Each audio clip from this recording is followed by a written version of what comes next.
Hello दोस्तों, स्वागत है आपका हमारे चैनल स्मार्ट एजुकेशन क्लासेस में। तो जैसा कि आपको पता है कि हम केबीएस पीआरटी के लिए लगातार जो है प्रयास कर रहे हैं कि आपकी अच्छी खासी प्रैक्टिस हो जाए। तो उसके लिए हमने केबीएस पीआरटी टेस्ट सीरीज एक प्रतीक शिवालिक जी द्वारा जो है बनाई गई थी। ये बुक है basically 20 test west one new pattern, यानी कि इसमें 20 टेस्ट दिए गए हैं। तो ये इन्होंने फ्री व्यू पीडीएफ दिए हैं। उनका प्लेलिस्ट का लिंक हमने आपको डिस्क्रिप्शन में दे दी है, वहाँ से आप डाउनलोड कर सकते हैं। और ये बुक भी आपको अमेजोन पर मिल जाएगी, जिसका लिंक भी हमने दिया है। वहाँ से आप इसे परचेज करना चाहें तो परचेज कर लीजिएगा, काफ़ी अच्छा रहेगा, क्योंकि आप प्रैक्टिस करने में काफ़ी सुविधा होती है। ठीक है ना। इसमें क्वेश्चन भी काफ़ी अच्छे हैं। और आज का जो सेक्शन है हमारा ईवीएस यानी कि इन्वायरमेंटल स्टडीज़ का, हम जो है सेट डी डिस्कस करेंगे। तो इसके पहले अगर आपने चैनल को सब्सक्राइब नहीं किया है तो सब्सक्राइब कर दें, और साथ ही वीडियो को लाइक शेयर भी किया करें। दोस्तों, आप लोग लाइक शेयर बिल्कुल भी नहीं करते हैं। चलिए, तो वीडियो शुरू करने से पहले इतना ही कहेंगे कि वीडियो पूरा देखें, काफ़ी अच्छी एक्सप्लेनेशन आपको मिलती है। और अगर एक्सप्लेनेशन अच्छी लगे तभी आप लाइक करें, वरना ना करें। ठीक है, लेकिन वीडियो को पूरा देखें, तभी आप जो है हमारे एक्सप्लेनेशन को समझ पाएंगे। चलिए शुरुआत करते हैं। 131 से हमारी सीरीज स्टार्ट होती है। और पहला प्रश्न है कि उनके प्राकृतिक आवास में जैव विविधता के संरक्षण के लिए जगह है। क्या है? यानी कि प्राकृतिक आवास। ठीक है ना, ये याद रखिएगा। प्राणी उद्यान कहेंगे, या वनस्पति उद्यान, वन्यजीव अभ्यारण्य, या राष्ट्रीय उद्यान, बेसिकली जूलॉजिकल गार्डन कहेंगे, botanical garden, wild life sanctuary, या नेशनल पार्क। तो आपको बताना है कि प्राकृतिक आवास क्या कहलाता है। बताइए क्या क्या कहलाएंगे, क्या बताइए। इसका जो सही उत्तर है वो है आपका ऑप्शन नंबर 3, यानी कि जो आपका वन्यजीव अभ्यारण्य है, यानी कि वाइल्ड लाइफ सेंचुरी, और नेशनल पार्क जो है प्राकृतिक आवास होते हैं। प्राणी उद्यान क्यों नहीं होता है? क्योंकि बेसिकली ये होता है, यहाँ पर क्या होता है, एनिमल्स जो है केप्ट फॉर पब्लिक शोइंग। आपने देखा होगा चिड़ियाघर, तो यहाँ पर जो लोगों के लिए रखे जा रहे हैं जानवर, ताकि वो देख सकें। वन्यजीव वनस्पति उद्यान क्या कहलाता है? जहाँ पर फूल पौधे इत्यादि उगाए जाते हैं। तो ये दोनों तो आपके जो है उत्तर नहीं होंगे। तो उत्तर आपका होगा तीसरा और चौथा, जो आपको ऑप्शन नंबर 3 में दिया हुआ है। चलिए आगे 132वां प्रश्न है कि जल प्रदूषण शब्द की परिभाषा कई प्रकार से दी जा सकती है। निम्नलिखित में से किस कथन में उचित परिभाषा नहीं है? नहीं को आपको याद रखना है। बताइए। तो विकल्प दिए गए हैं, जलाशयों में अवांछित पदार्थों का मिलाया जाना, दूसरा है जलाशयों में अवांछित पदार्थों का निकाला जाना, जलाशयों के दाब में परिवर्तन, या जलाशयों के तापक्रम में परिवर्तन। तो ऐसा कौन है जो है जल प्रदूषण की परिभाषा को मतलब डिस्क्राइब नहीं करता है?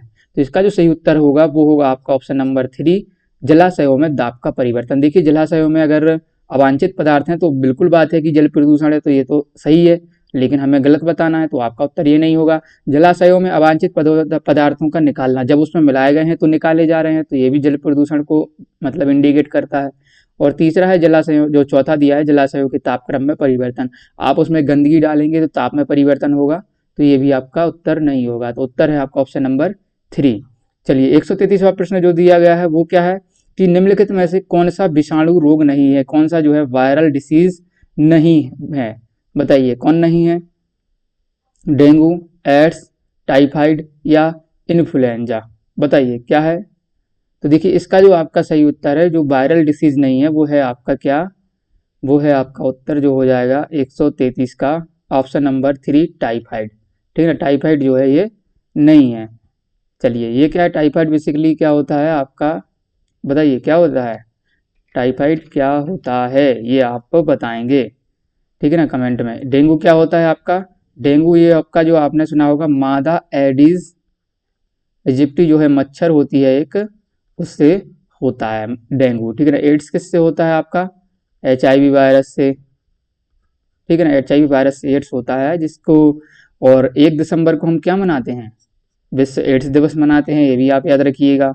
और क्या याद रखना है? एड्स जो HIV वायरस, इसका फुल फॉर्म होता है एक्वायर्ड इम्यूनो डिफिशियंसी सिंड्रोम, ये भी आप याद रखेंगे। इन्फ्लुएंजा क्या होता है? बेसिकली इन्फ्लुएंजा होता है आपका एक वायरस डिसीज होता है। ठीक ना, जो कि आपकी श्वास नली पर आक्रमण करता है, जिसमें आपको सर्दी जुकाम जैसी बीमारियां हो जाती हैं। ठीक ना, तो इन तीनों को भी आपको याद रखना है। चलिए आगे बढ़ेंगे 134वें की तरफ की तापीय विद्युत संयंत्र में उपयोग होने वाला ईंधन है, यानी कि जो थर्मल पावर प्लांट है उनमें क्या उपयोग होता है? जल होता है, यूरेनियम होता है, जैव मात्रा, या जीवाश्म ईंधन। तो देखिए जो थर्मल पावर प्लांट हैं उनमें देखिए हम क्या यूज करते हैं, उनमें आपका जो बेसिकली ज़्यादातर जो हो रहा है हमारे इंडिया में, हम कोयले का उपयोग करते हैं जो कि आपका एक जीवाश्म ईंधन होता है, ठीक ना। और याद रखिएगा सोनभद्र यूपी, सोनभद्र एक जगह है यूपी में पड़ती है ये, तो इसमें क्या है, इसको हम आपकी ऊर्जा राजधानी, ठीक है ना, एनर्जी कैपिटल भी कहते हैं, किसकी, इंडिया की, ठीक है ना, क्योंकि यहाँ पर जो थर्मल पावर प्लांट है वो काफ़ी मात्रा में और काफ़ी बिजली उत्पादन यहाँ से किया जाता है। चलिए 135वां प्रश्न है कि परितंत्र में एक पोषी स्तर से अगले पोषी स्तर तक स्थानांतरित होने के लिए 10% ऊर्जा किस रूप में जाती है, ताप ऊर्जा, प्रकाश ऊर्जा, रासायनिक ऊर्जा या यांत्रिक ऊर्जा, किसके रूप में जो है जाती है, बताइए।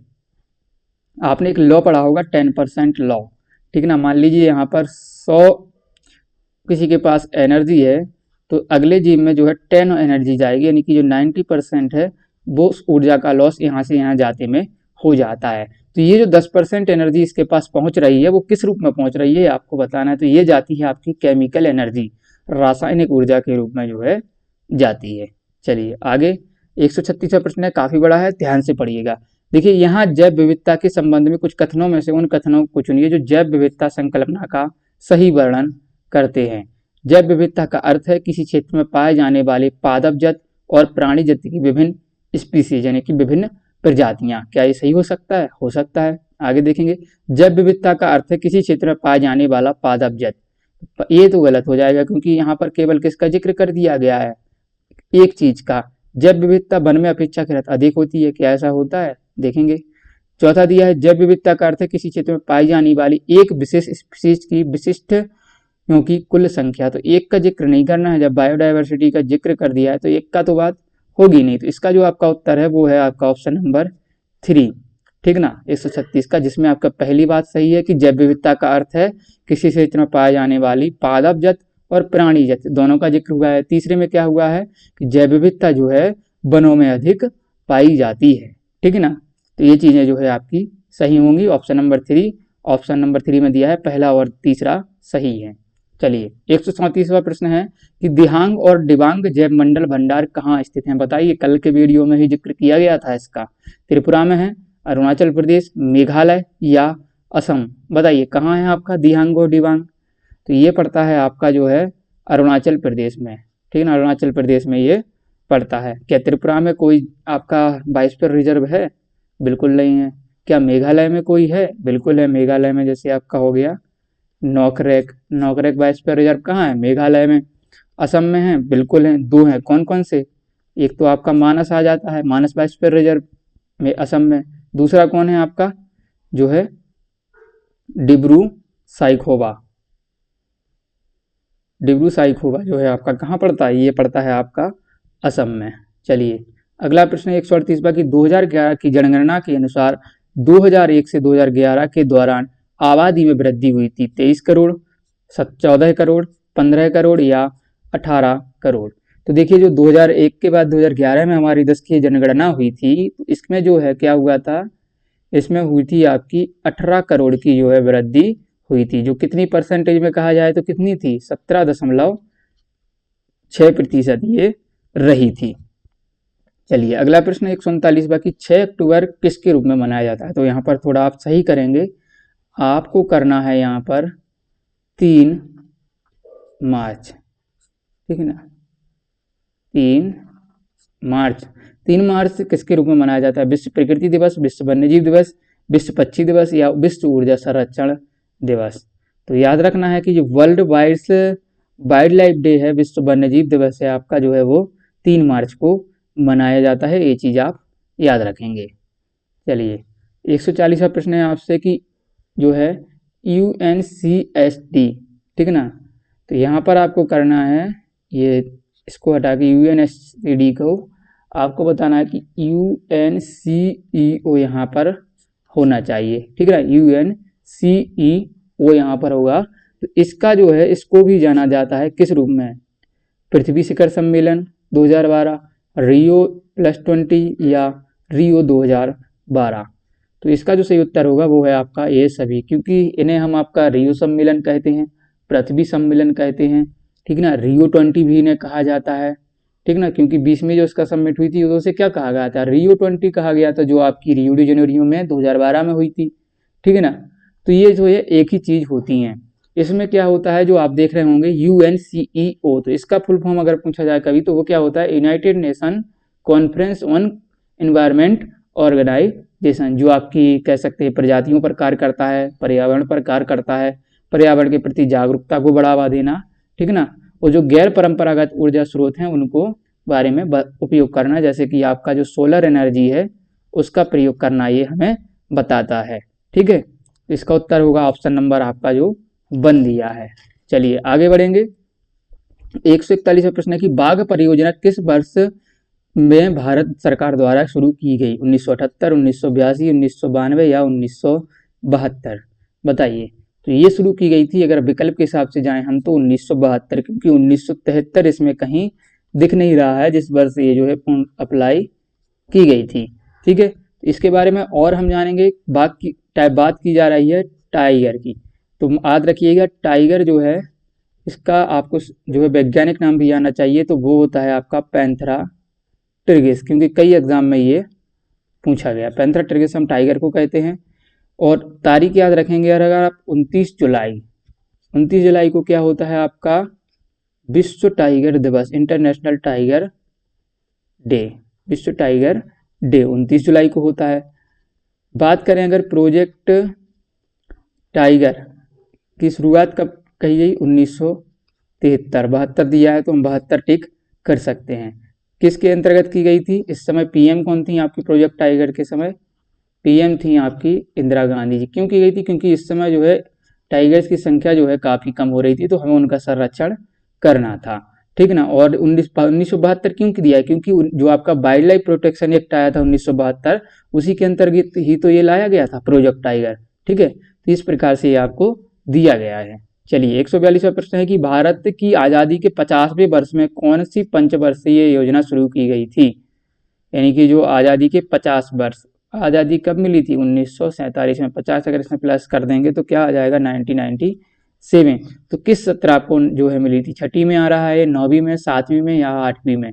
तो देखिए आप याद रखिएगा इसका उत्तर है आपका जो है 9वीं पंचवर्षीय योजना। 9वीं पंचवर्षीय योजना कब चली थी आपकी, 1997 से 2002 तक ये चली थी। तो ये इसमें डाई कर रहा है तो इसका उत्तर यही हो जाएगा। इसका अगर आपसे लक्ष्य पूछा जाए तो क्या था आपका, अर्थव्यवस्था में सुधार करना जो है आपका 9वीं पंचवर्षीय योजना का मुख्य लक्ष्य था। चलिए अभी तक आपने क्या करने लाइक नहीं किया है तो वीडियो को लाइक कर दीजिएगा दोस्तों। चलिए 143वां प्रश्न आपसे पूछा गया है कि यूएनईपी का पूरा नाम क्या है। काफ़ी अच्छा प्रश्न है, कई बार पूछा जाता है। Union for national environment programme, union for nation endangered plants, या यूनाइटेड नेशंस एंडेंजर्ड प्लांट्स, या यूनाइटेड नेशन एनवायरनमेंट प्रोग्राम? बताइए क्या होगा इसका उत्तर। तो इसका जो सही उत्तर है वो है आपका यूनाइटेड नेशन एनवायरनमेंट प्रोग्राम जो है इसका सही उत्तर होता है। संयुक्त राष्ट्र पर्यावरण कार्यक्रम जिसे कहते हैं। इसकी स्थापना कब की गई थी, तो 5 जून 1972 को आपका यूएनईपी बना था। ठीक है ना, और इसका हेडक्वार्टर मुख्यालय कहाँ है, तो वो है आपका नैरोबी केन्या। नैरोबी केन्या में जो है इसका हेडक्वार्टर है। और इसके जो अभी हेड है, चीफ है, वो कौन है आपके, ये भी आप याद रख सकते हैं करंट का। तो एंगर एंडरसन जो है इसके अभी वर्तमान हेड हैं। ठीक है, याद रखिएगा। 144वां प्रश्न आपसे पूछा गया है कि मुख घाटी राष्ट्रीय उद्यान कहाँ है, यानी कि इंग्लिश में पढ़ेंगे हम। साइलेंट वैली नेशनल पार्क जो कहाँ है, केरला में है, जम्मू कश्मीर, गोवा या कर्नाटक? तो बताइए कहाँ है। तो देखिए एक होता है आपका साइलेंट वैली और एक होता है वैली ऑफ फ्लावर। ठीक है ना, यानी कि हिंदी में कहेंगे हम फूलों की घाटी। तो बताइए दोनों का उत्तर आपको बताना है। तो देखिए मुख घाटी कहाँ है आपकी, केरल में पड़ती है साइलेंट वैली, और जो वैली ऑफ फ्लावर है ये पड़ती है आपकी उत्तराखंड में। ठीक है, चीज़ें याद रखिएगा। चलिए 145वां प्रश्न है कि सितंबर 2018 तक, चलिए तो इस प्रश्न को हमें क्यों छोड़ना है, क्योंकि ये आपका प्रश्न ओल्ड हो चुका है। हम आपको एक वीडियो ला कर देंगे चैनल पर जल्द ही, तो उसमें हम जो है साप के जो सूचकांक है, इंडेक्सेस हैं, वो आपको उपलब्ध कराएंगे। तो इस प्रश्न जो है प्रश्न को हम सॉल्व नहीं करेंगे। चलिए 146वां प्रश्न है, 19वीं शताब्दी के उत्तरार्ध में हरिदास ठाकुर के मांटवा संप्रदाय ने कम जाति चांडाल खेतीहरों के लिए काम किया था। कहाँ पर, बम्बई में, पूर्वी बंगाल, पूना या मद्रास। तो देखिए ये फैक्चुअल क्वेश्चन है क्योंकि ये एक आपका हिस्ट्री का क्वेश्चन बना है, तो इसका उत्तर है पूर्वी बंगाल। तो जो हरिदास ठाकुर हुए हैं इन्होंने जो है कम जाति बेसिकली कह सकते हैं जो निचली जातियां थी इनके लिए इन्होंने काम किया था वो पूर्वी बंगाल में किया था। 147वां प्रश्न है कि ज्योतिबा फुले, ठीक है ना, ये ज्योतिराव लिखा है यहाँ पर, तो इन्होंने अपनी पुस्तक है एक गुलामगिरी, सीधे सीधे पूछा जाता है कि गुलामगिरी पुस्तक किसने लिखी है, तो वो लिखी है आपकी ज्योतिबा फुले जी ने। को किन्हें समर्पित किया है, उन भारतीय सैनिकों को जो द्वितीय विश्व युद्ध में मारे गए, उन भारतीयों को जिन्हें भारतीय स्वाधीनता संग्राम में भाग लिया, तीसरा है उन अमेरिकियों को जिन्होंने गुलामों को मुक्ति दिलाने में अमेरिकी गृह युद्ध में भाग लिया था, और चौथा है जो है उन महिलाओं को जिन्होंने ब्रिटिश में नारी मताधिकार के आंदोलन में भाग लिया। बताइए इसका उत्तर क्या होगा। तो इसका जो आपका सही उत्तर है वो है ऑप्शन नंबर 3 कि ज्योतिबा फुले ने पुस्तक लिखी है गुलामगिरी, तो ये उनके लिए समर्पित की थी जिन्होंने गुलामों को मुक्ति दिलाने के लिए अमेरिका गृह युद्ध में भाग लिया था। अमेरिका में काम करने वाले क्या होता था कि गुलाम थे, ठीक है ना, तो उनकी तुलना इस पुस्तक में की गई थी जो भारत में आपकी निचली जातियां होती हैं उनसे, ठीक है। तो ये चीज़ आप याद रखेंगे। बात करें हम ज्योतिबा फुले जी की, ठीक है ना, तो महाराष्ट्र में इन्होंने क्या किया था, महाराष्ट्र में इन्होंने सत्य शोधक समाज की जो है गठन किया था, सत्य शोधक समाज का जो है इन्होंने गठन किया था, ये भी आपको याद रखना है, ठीक है। चलिए आगे 148वां प्रश्न है कि भारत में उच्च न्यायालयों के संबंध में दिए गए 2 कथनों पर विचार कीजिए। पहला कथन दिया है उच्च न्यायालय राज्य सरकारों के अंतर्गत आते हैं और उनकी ओर से कार्य करते हैं, क्या ऐसा है, बताइए। दूसरा दिया है उच्च न्यायालयों के सभी न्यायाधीशों की नियुक्ति जो है राज्य के मुख्यमंत्री के साथ विचार विमर्श करने के बाद की जाती है, बताइए क्या कथन जो है सही होंगे। तो देखिए पहले कथन की तरफ बढ़ेंगे तो क्या उच्च न्यायालय राज्य सरकार के अंतर्गत आते हैं और उनकी ओर कार्य करते हैं, बताइए ऐसा कुछ है, बिल्कुल नहीं है, तो ये गलत हो जाएगा।